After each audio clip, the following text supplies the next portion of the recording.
Boa noite pessoal. Como estamos? Tudo bem por aí? Vou aguardar um pouquinho para que vocês entrem, para a gente bater um papo.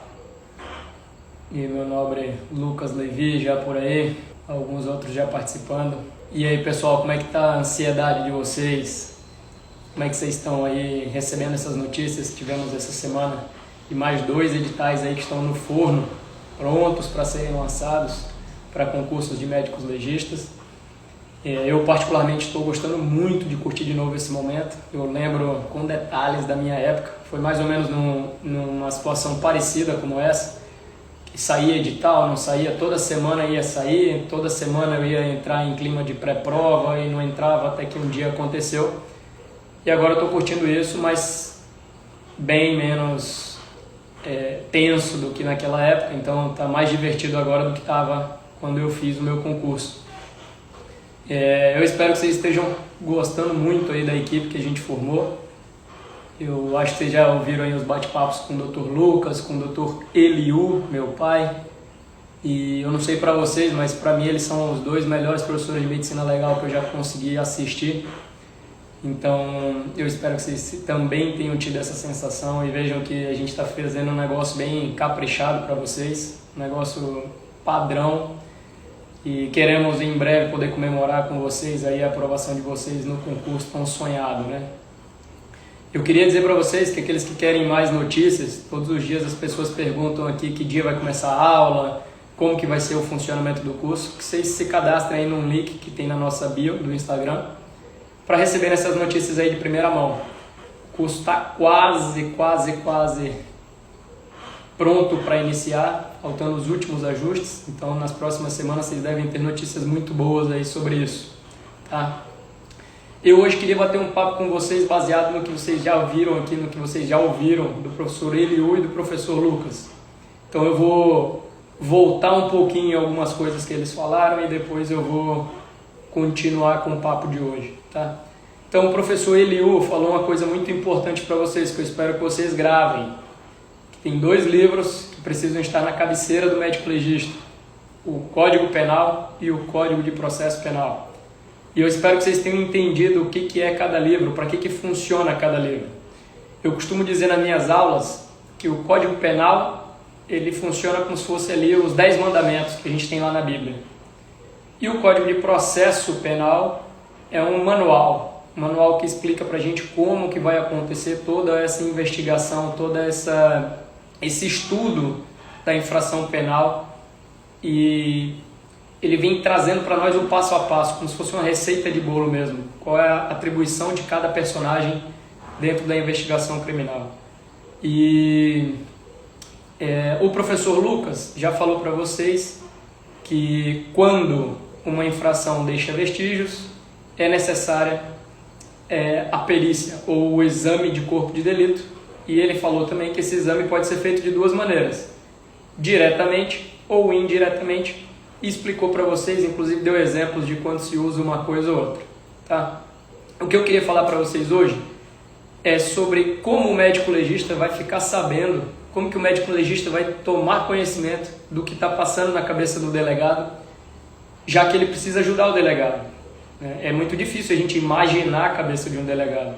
Se você já tiver a curiosidade de ler o Código Penal, ou de pegar pelo menos o livro na mão, vocês viram que não é um livro pequeno não, é um livro grande. Então, para o legista ter o Código Penal inteiro na cabeça, saber tudo que tem ali dentro escrito, tudo que pode interessar um delegado, é muito difícil, é praticamente impossível a gente conseguir fazer isso. Então, a comunicação entre o delegado e o médico legista, ela passa a ser muito importante, muito importante. O delegado ele vai fazer basicamente um pedido, como se eu chegasse numa loja e quisesse adquirir um produto que é feito sob encomenda. Então o delegado vai encomendar o trabalho do médico legista, certo?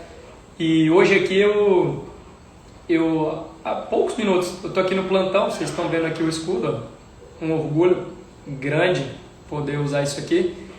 Então eu estava aqui no plantão e chegou um rapaz trazido pela polícia, ele veio muito bem acompanhado por um time de escolta, eu até achei que era algum personagem famoso aí da história do nosso país, por conta da quantidade de carros, caminhonetes, caminhões e tudo que vieram aqui trazer o rapaz.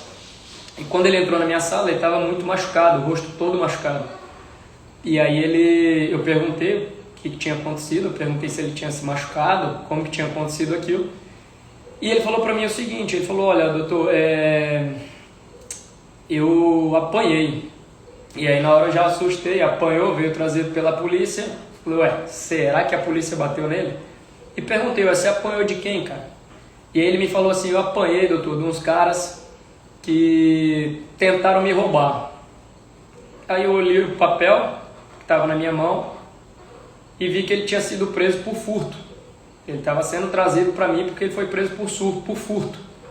Eu falei, ué, cara, mas eu não estou entendendo, você foi preso por furto, está dizendo que apanhou de gente que queria te roubar? Ele falou, pois é, doutor, a situação está feia, os caras ficaram sabendo que eu furtei e quiseram roubar de mim o produto do furto. Então, para começo de conversa, assim, uma baita falta de ética entre eles, né? Os caras já não se entendem mais. Eu, na hora, eu falo em sala de aula, a gente precisa não se emocionar como perito, e nessa hora aí eu tive que lembrar disso, para não me emocionar. Eu tentei não me emocionar, não sei se ele percebeu que eu estava emocionado, mas eu tentei não emocionar. Porque é uma situação atípica, né? Tá difícil, o cara furtou, horas depois ele foi espancado por gente que queria roubar dele o produto do furto. Então, para que eu estou falando isso para vocês? Estou falando isso para vocês porque eu recebi aqui um rapaz machucado que veio preso por furto e o machucado foi numa surra que ele levou de gente que queria roubá-lo.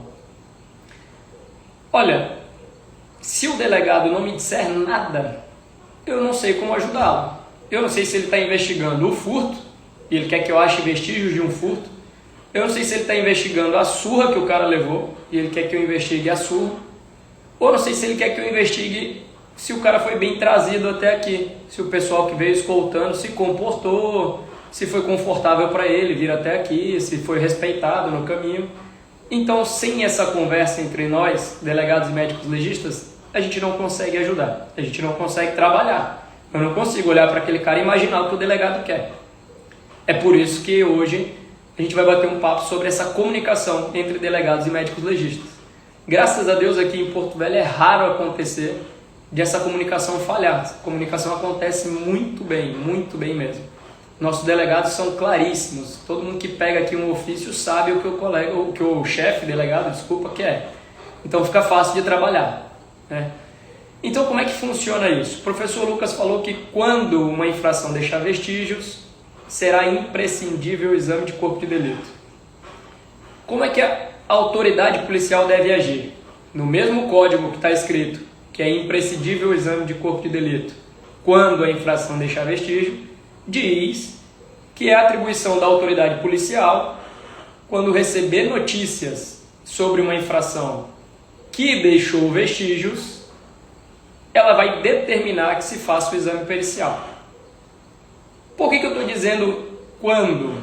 Porque nem todo crime deixa vestígios. Então, se o crime não deixou vestígios, teoricamente, não faz sentido mandar alguém para o IML. Se não existe vestígio ali de crime, o que eu vou fazer?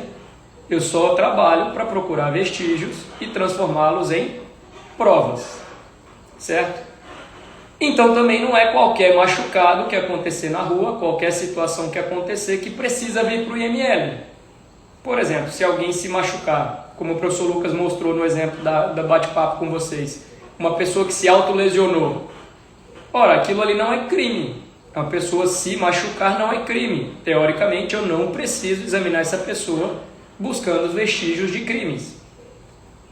Logicamente, as nossas autoridades, sabendo disso, não mandarão para o IML essa pessoa para ser examinada. Isso geraria custos para o Estado e não resultaria em nada. Não é um crime, a gente não precisa investigar isso, certo?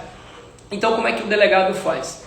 O delegado, ele, através de um ofício, que é um documento padronizado, aqui em Porto Velho ainda é no papel, em alguns lugares isso já é feito via online, mas aqui em Porto Velho ainda é no papel. O delegado manda para nós então um ofício em que ele escreve o nome da pessoa que está vindo, ele escreve o crime que ele está investigando, ele escreve o que ele quer saber que são os quesitos, a gente chama de quesitos. Ele basicamente me manda um papel com um crime e algumas perguntas sobre aquele crime. E por último ele assina, que é a parte mais importante. Quando eu leio a assinatura de uma autoridade policial, eu já sei que eu devo, sempre que possível, fazer o maior esforço para responder aquele pedido, para obedecer aquele convite que me foi feito. Então eu leio no ofício o crime investigado, leio as perguntas e aí sim, certo? Se eu não souber o que ele quer, não vale a pena eu olhar para o periciado, porque eu não sei o que eu estou fazendo, eu não sei o que eu estou procurando. Então eu só olho para o periciando depois de saber o que eu estou procurando. Correto? Espero que todos tenham entendido até aqui. Então, diante do ofício, o médico sabendo o que o delegado quer, o médico já entendendo a cabeça do delegado, ele procede ao exame. E nesse ofício também virá lá o pedido, se ele quer o exame direto ou se ele quer o exame indireto. Então, para mim, fica fácil, eu não tenho que criar nada da minha cabeça, eu não tenho que decidir nada da minha cabeça, eu só obedeço.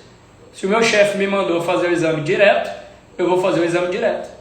Se o meu chefe me mandou fazer o exame indireto, eu vou fazer o indireto. Às vezes, raramente, às vezes, o chefe se confunde. E aí nessas situações eu tenho que reconhecer que ele se confundiu e não fazer o exame. Eu ligo para ele para tirar dúvidas, para a gente se entender antes de examinar. Mas isso é raro de acontecer e vocês não precisam aprender agora. Agora vocês só precisam colocar na cabeça de vocês que o delegado pediu e o delegado ele já pede mandando. Ele é igual pai e mãe, ele pede mandando. Ele pediu, vocês façam, se possível, tá? Então o médico legista, depois de ler o que o delegado quer, examina o corpo de delito. Depois de examinar o corpo de delito, vem a parte mais importante do mundo pericial. E aí o professor Lucas também falou com vocês que existe uma frase que meio que limita o trabalho do médico legista, né? Que exemplifica o trabalho do médico legista em duas etapas: ver e repetir. Mas eu acho que o trabalho do médico legista, como o Lucas também salientou, ele vai muito além do ver e repetir. Porque entre o ver e repetir, a gente precisa fundamentar, a gente precisa entender e criar nexo, buscar nexo entre aquilo que a gente viu e aquilo que a gente vai escrever no papel.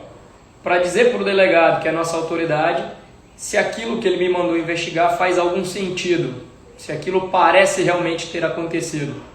E aí eu vou fundamentar para ele todas as provas que eu criei a partir daquele grupo de vestígios, aquele grupo de rastros que ele me mandou até o IML para eu examinar. E como é que eu falo com o delegado? Como é que eu explico para o delegado o que eu vi? Então eu, como médico legista, eu vou elaborar um laudo para esse delegado. E esse laudo tem algumas partes que vocês não vão saber hoje ainda. Vocês vão fazer o curso, vocês vão ver exemplos de laudos, vão aprender muito bem a fazer laudos. Mas hoje vocês só precisam saber que eu vou enviar para ele um laudo. E esse laudo, além de conter a minha observação, a descrição daquilo que eu vi, esse laudo vai conter o meu raciocínio sobre o que eu vi. E por último, nesse laudo, que para ele pode ser muito importante, ele vai receber as respostas para as perguntas que ele me mandou. Então ele me mandou algumas perguntas, depois de falar o que eu quero, eu respondo para ele as perguntas de maneira muito simples e muito rápido, rasteiro e no canto, como meu pai gosta de falar. Depois que esse laudo chega na mão do delegado, esse delegado, ele então tem ali um conjunto de provas, chamadas provas técnicas ou provas periciais. E isso não é absoluto. Isso aí que caiu na mão do delegado não tem um poder absoluto. A gente costuma dizer que o laudo ele coloca ou tira as pessoas da cadeia, porque se foi um trabalho muito bem feito, vai ser um trabalho muito bem fundamentado, um trabalho que reporta muito bem a verdade, e aí vai acabar realmente colocando ou tirando alguém da cadeia. Mas pode acontecer desse trabalho pericial não ser muito bem executado, não ser muito bem realizado.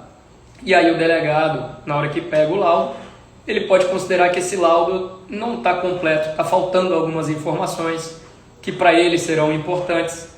E aí ele pode ainda sentir no coração dele o desejo de querer saber um pouco mais. Eu quero fazer mais pergunta. Surgiu uma curiosidade aqui lendo o laudo, eu tenho perguntas novas. E aí, como a gente não tem essa linha direta delegado médico legista, a gente não tem um grupo de WhatsApp, isso até facilitaria, mas aí fugiria um pouquinho das regras, né, e dos padrões aí de legalidade. Mas como a gente não tem um grupo de WhatsApp para a gente conversar em linha direta, o que ele vai ter que fazer é me mandar um novo ofício com novos quesitos complementares, ou seja, novas perguntas para eu responder sobre aquele mesmo caso, certo? Se o delegado não quiser fazer novas perguntas, ele simplesmente vai juntar o meu laudo, ou o laudo de qualquer colega médico legista, aos autos e vai encaminhar para que siga o processo legal. Então o trabalho do médico legista é muito fácil, professor. A gente só olha, fundamenta, escreve e entrega o laudo. Beleza, é basicamente isso. Se você foi aluno do Lucas, se você foi aluno do meu pai, provavelmente você vai achar muito fácil. Eu fui aluno do meu pai e acho muito fácil. Eu não tive a honra de ser aluno do Lucas, mas provavelmente eu acharia também mais fácil ainda. Então é esse o nosso trabalho. E nas aulas, o professor Lucas e o professor Eliu costumam muito salientar que o perito ele precisa ser neutro. Ele precisa fazer a perícia de um ponto de vista completamente neutro, sem se deixar influenciar. E eu costumo dizer que o perito médico legista ele tem que vir para o plantão e deixar o coração em casa, porque ele não pode se emocionar. Na hora que ele se emocionar, ele começa a aumentar a chance de errar. E por que eu digo isso? Tem mais uma etapa em que será possível existir uma comunicação entre delegado e médico legista, ou entre o juiz que vai julgar aquele caso e o médico legista. Isso se dá da seguinte maneira: se em algum momento essas autoridades acharem que não entenderam alguma parte do meu laudo e que eles querem que eu vá lá pessoalmente explicar para eles. E isso pode acontecer, é previsto no Código Penal. Já aconteceu comigo algumas vezes, não sei se com o Lucas e com meu pai também. Mas o que acontece é que você chega no plantão, ou alguém do IML te liga durante a semana, que você não está de plantão, e te diz: olha, chegou um documento aqui para você, chegou uma intimação para você. E aí quando a gente é novinho, a gente acabou de entrar aqui na polícia, quando você escuta essa palavra intimação, você meio que passa mal. E isso te gera um nervoso, que você sabe, você aprendeu que você é responsável por tudo que você escreveu em um laudo. Você tem que saber defender isso lá na frente. Então, quando você recebe um convite desse, recebe um documento, uma intimação sobre algum trabalho seu, logicamente, nos minutos seguintes, na tua cabeça só tem espaço para uma coisa, que é você ficar se perguntando o que foi que você fez. Parece aquela criança, quando o pai chama pelo nome. Meu Deus, o que foi que eu fiz? E agora? Onde eu errei? Como que eu vou consertar? E isso gera em nós um certo estresse, lógico, mas somente na fase inicial. Então, chegando lá, a autoridade vai dizer para você o que ela quer, isso na frente das câmeras, na frente de advogado, às vezes na frente do réu, ela vai te dizer o que quer e você vai ter que responder de acordo com o que você colocou lá no laudo, tá? Não é muito bom chegar nessa hora e mudar de ideia e dizer que teu laudo não serve para nada, que você se confundiu. É bom que nesse momento você reafirme aquilo que está escrito no laudo e explique para essas pessoas o que eles não entenderam. E vocês vão aprender no curso também que isso deve ocorrer de maneira oficial e tem um ritual para seguir. O juiz não deve ligar aqui e me mandar ir lá. Olha, vem aqui agora que está rolando uma audiência, você foi o perito do caso e eu quero um esclarecimento. Não é assim que funciona. A previsão legal para esse convite acontecer, e para ele ser uma honra maior ainda, é que ele aconteça com uma certa antecedência. E que, de preferência, a autoridade mande para nós uma carta, um ofício, um papel, onde ele escreve já antecipadamente o que ele vai querer saber lá no dia da audiência. Então eu, teoricamente, vou para a audiência sabendo o que vão me perguntar e tendo estudado em casa. Lógico, porque eu não sou bobo. Mas, vez ou outra, pode acontecer de você receber esse convite por escrito, só que no convite não vem escrito o que a autoridade deseja. Não vem lá explicando o que a autoridade deseja. E isso aconteceu comigo uma vez, vou até contar aqui para vocês rapidamente, eu já contei em aula para alguns alunos, que a primeira vez que eu fui chamado, eu tinha 2 anos de polícia e me avisaram que tinha uma intimação aqui para mim. Eu parei o que eu estava fazendo, vim rapidamente ao IML pegar essa intimação e ler.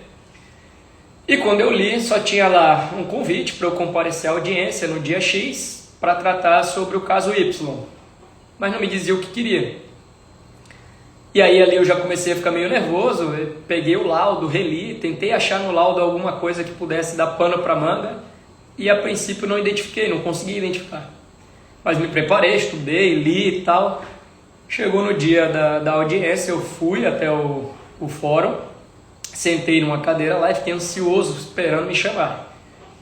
Passou uns 40 minutos, já tinha um atraso aí de pelo menos uns 20, 30 minutos do horário marcado. Uma senhorinha me chamou e falou assim: meu filho, o que você está fazendo aí? E eu falei: olha senhora, eu estou esperando para uma audiência, eu fui intimado. Ela falou: não, esqueceram de te avisar, essa audiência não vai acontecer hoje, ela foi adiada, vem cá que eu vou te dar um papel com a nova data. E essa senhorinha me levou num canto e aí me entregou lá um papel com a nova data e horário. Aí eu fui para casa e, meu Deus do céu, mais uma semana de desespero, né? Mais uma semana de preocupação. E assim eu fiquei. Vocês estão vendo que esses cabelos, eles não são assim à toa, tem motivo. Então, eu fui ficando preocupado, fui ficando tenso, preocupado com esse suspense todo. E acontece que a data que a senhorinha me deu no papel também foi modificada. E essa audiência ela só aconteceu depois de 5 modificações de data. Depois da 5ª modificação de data, eu já nem acreditava mais que iam me ouvir, eu achei que tinham desistido. Falei: eles não querem me ver. Isso deve ser só um teste para saber se eu sou obediente, saber se eu vou lá ou não. Deve ter alguém lá marcando um xizinho: olha, ele veio, não veio, faltou, ele veio de novo. Enfim, eu fui na 5ª vez, cheguei na 5ª vez, o juiz veio me convidar do lado de fora da sala. Primeiro ele chamou meu nome, Eliu Cabral, eu levantei a mão, ele não acreditou que era eu, ele chamou de novo, Eliu Cabral de novo, levantei a mão pela 2ª vez, falei: sou eu. E ele falou assim: não é possível, eu conheço Eliu Cabral, não é você. E aí eu tive que explicar para ele, falei: olha, desculpa, licença, o senhor conhece provavelmente o meu pai, que também tem o mesmo nome que eu e é perito, mas nessa situação específica a intimação chegou ao IML no meu nome, no meu sobrenome. Eu fui o perito desse caso que o senhor quer ouvir. Ele falou: bom, então tudo bem. Então, se é assim, serve. Vamos lá, entra aqui. Me colocou para dentro da sala. E aí na sala tinha algumas pessoas já me esperando, pelo visto. As pessoas estavam assim com o olhar, quando eu entrei, todo mundo me fitando, me olhando. E aí me deram lá um local para sentar. Eu fui posicionado numa cadeira. E o doutor juiz, ele me perguntou: doutor, o senhor se importa se eu gravar as suas respostas para tudo que lhe for perguntado aqui?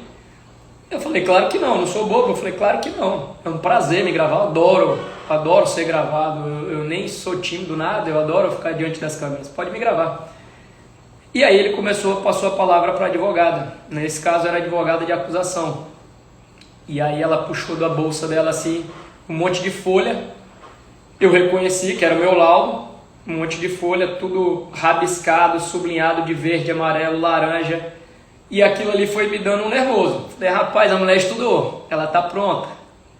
E ela passava folha para frente, folha para trás, folha para frente, folha para trás, até que ela parou numa folha.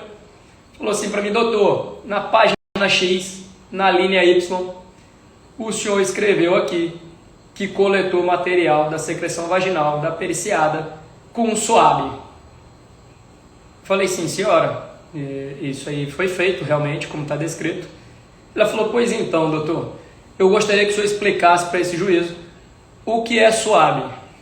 E aí, nessa hora, lógico, eu estufei o peito, dei aquela relaxada, eu dei um sorriso de canto de boca, estava no meu jogo. Aí eu, depois dessa pergunta, estava em casa, o juiz, muito esperto, percebeu que eu dei essa relaxada e soltou uma piada.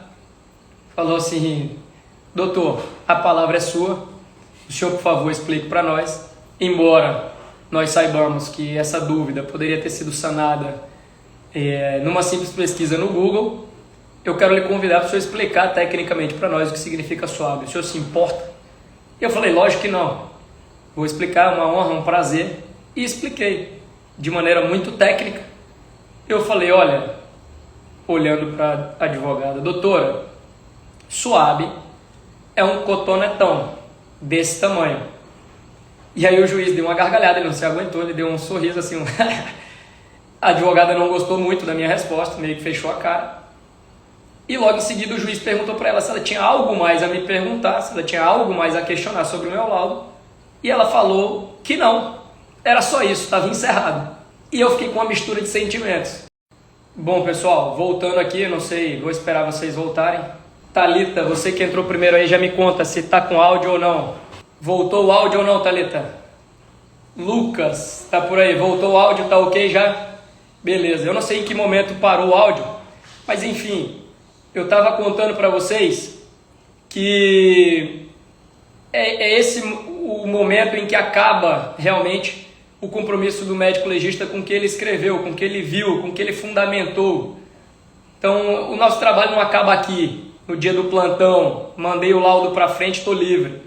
A gente precisa ter responsabilidade pelo que a gente escreveu aqui no laudo e a gente pode ser convidado a conversar novamente sobre esse laudo, seja por escrito ou seja presencialmente, lá na frente, durante uma audiência.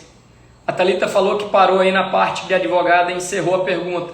Isso mesmo, Thalita. Na hora que encerrou a pergunta, o juiz riu, ele não se aguentou e aí me pediu desculpas por ter me chamado lá para uma coisa tão simples. E lógico, eu não poderia perder a oportunidade. Eu disse para ele que era um prazer imenso ter sido convidado.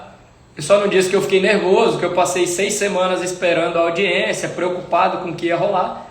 Mas eu falei que era um prazer, que ele poderia, sempre que precisasse, desejasse, me convidar para ir lá bater um papo, que aquilo era um prazer e tornava o meu trabalho ainda mais brilhante na minha cabeça, né? Eu achava que daquela maneira eu poderia ajudar ainda mais a justiça. Eu me sentia útil para a justiça daquela maneira. Então, resumindo para vocês como é que ocorre a comunicação entre nós e o delegado, entre nós e juiz. O delegado nos manda um pedido, um ofício, dizendo para nós o que ele quer, qual é o crime que ele está investigando, quais são as perguntas que ele quer que eu responda. Eu examino o corpo de maneira muito detalhada, de maneira muito minuciosa, escrevo um laudo, respondo as perguntas dele e mando para ele, para que ele leia e entenda a resposta de tudo aquilo que ele me perguntou. E se ainda assim ele achar que falta informação, que ele quiser por escrito, ou ele quiser ouvir de mim essa informação, ele pode me intimar a responder de qualquer uma das duas maneiras. E é meu dever ir até lá e explicar o que foi que eu escrevi. E fundamentar de novo o que foi que eu escrevi. E defender o que foi que eu escrevi. E sobre essa parte da defesa do laudo, no Brasil nós temos casos esplêndidos sobre isso. O caso do PC Farias, para quem é mais antigo, da minha idade, em que essa discussão dos laudos e a tentativa dos advogados de derrubar laudo, de fortalecer laudo, virou filme, virou documentário, virou livro. Isso é um negócio muito legal, um negócio magnífico, que do direito penal permite que depois de emitido um laudo por um perito, que se comece aí um jogo de xadrez das partes, querendo fundamentar o laudo, fortalecer o laudo, ou querendo derrubar o laudo para se favorecer. Então o perito, quando escreve, ele tem que escrever entendendo que esse laudo dele ele vai ser muito trabalhado, ele vai ser muito estudado, ele vai ser muito discutido até que aconteça o julgamento. Então é isso, pessoal. A Ana perguntou se nesses grandes casos somente um legista, por lei o Dr. Lucas falou que atualmente basta que um legista atue, assine, não é necessária a assinatura de 2 legistas, isso tem o mesmo peso legal. O problema é que cada uma das partes vai contratar assistentes técnicos para derrubarem meu laudo, para estudarem meu laudo e acharem brecha no meu laudo para derrubá-lo, ou estudarem meu laudo e tentarem fortalecer o meu laudo para favorecer os seus clientes. Então essas são as maneiras da gente se comunicar. Se o delegado não sabe pedir, se o delegado não sabe me dizer o que ele quer e o que ele está pensando, eu não tenho a menor ideia do que é, eu não consigo ajudá-lo. Por isso, o professor Eliô também citou aí que é uma briga nossa para que a matéria, a disciplina de medicina legal volte a ser uma disciplina considerada muito séria e muito fundamental nos cursos de direito também, não só nos nossos cursos de medicina. Essa comunicação ela precisa estar afinada, ela precisa ser entendida. para que a gente consiga alcançar o nosso objetivo de ajudar a justiça. Beleza, pessoal? Foi um prazer bater um papo com vocês que estão aqui presentes. Obrigado pelo tempo de vocês. Para os que vão assistir isso quando tiver gravado, eu desejo que tirem o maior proveito. Nós teremos aulas sobre esse assunto durante o nosso curso. Existem questões de prova sobre esse assunto nos concursos públicos passados, sobre quem pede, quem faz, para onde que manda, quem responde. E isso vai ser abordado novamente à exaustão por nós. Nós faremos algumas questões de prova sobre isso, sempre ajudando vocês a entender. O objetivo é que vocês entendam e não que vocês memorizem. Tá certo, pessoal? Fica aqui o meu desejo de sucesso a todos que já estão estudando, de coragem a todos aqueles que ainda não começaram e de que vocês, se precisarem, se desejarem, contem com a nossa ajuda. Eu, quando estudei, eu senti falta de ter do meu lado alguém que pudesse facilitar a minha vida. E daí surgiu em nós esse desejo de ajudar vocês. Então, quem quiser vir com a gente, quem quiser a nossa ajuda, vai ser um prazer imenso ajudar vocês, vai ser um prazer maior ainda passar com vocês e recebê-los, os que passarem aqui, recebê-los aqui no nosso IML. Mais uma vez, na nossa bio, existe um link para você se cadastrar e receber as notícias sobre os próximos editais a serem lançados, que estão aí no forno, inclusive o nosso do estado de Rondônia, e sobre o início do nosso curso, o funcionamento das nossas aulas, os horários e todas as informações para que vocês não precisem se preocupar com isso. Se preocupem somente em estudar, em pegar nossas dicas e correr para o abraço depois da prova. Até mais, pessoal. Foi um prazer.